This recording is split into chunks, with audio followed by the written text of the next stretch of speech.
उम्र 18 साल और दुस्साहस अतीक अहमद को मारने का।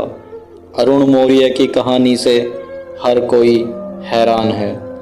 अतीक अहमद पर गोलियां दागने वालों में शामिल अरुण कासगंज का रहने वाला है।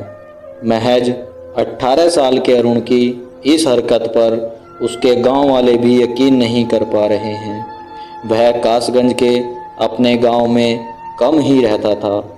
अतीक अहमद और उसके भाई अशरफ की मीडिया के कैमरों के सामने हत्या होने से यूपी ही नहीं बल्कि पूरे देश में सनसनी फैल गई। इस कांड को 3 लड़कों ने अंजाम दिया जो उत्तर प्रदेश के ही अलग अलग जिलों के रहने वाले हैं और किसी की भी उम्र 25 साल से ज़्यादा की नहीं है।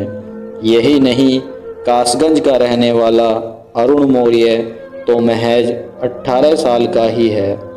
उसने इतने बड़े कांड को अंजाम दिया है, यह बात उसके पड़ोसी भी हजम नहीं कर पा रहे हैं।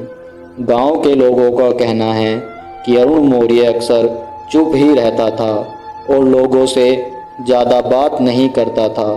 उसके बारे में यकीन ही नहीं हो रहा कि वह इतना बड़ा अपराध कर सकता है। उसके गांव के प्रधान ने बताया कि अरुण के पिता दीपक मौर्य गोलगप्पे बेचते हैं। 10 साल पहले ही गांव वापस लौटे हैं और पूरा परिवार एक कमरे के ही घर में रहता है। पहले पानीपत में रहा करते थे, लेकिन अरुण मौर्य के पिता यहाँ लौट आए।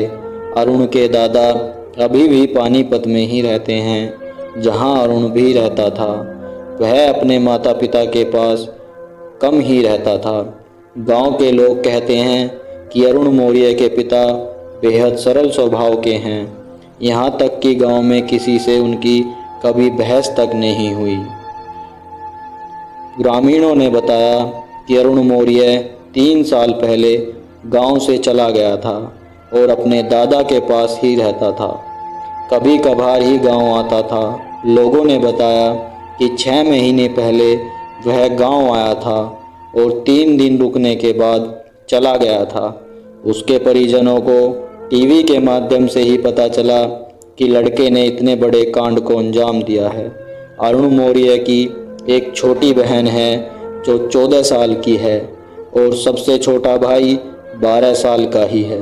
अरुण के बारे में कासगंज में कोई क्रिमिनल रिकॉर्ड भी नहीं मिला है।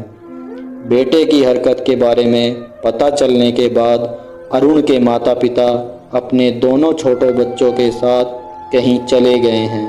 ग्रामीणों का कहना है कि खबर मिलने के तुरंत बाद ही वे घर पर ताला लगाकर कहीं चले गए। पुलिस अधिकारियों का कहना है कि वे अरुण के परिजनों से संपर्क की कोशिश कर रहे हैं। फिलहाल गांव में फोर्स तैनात है।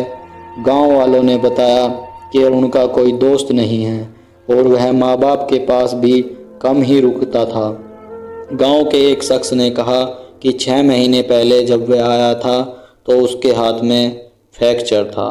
दोस्तों, यदि आपको यह जानकारी पसंद आई हो तो हमारे चैनल को सब्सक्राइब करना न भूलें और वीडियो को लाइक ज़रूर करें। आप सभी को जय श्री राम, जय श्री राम।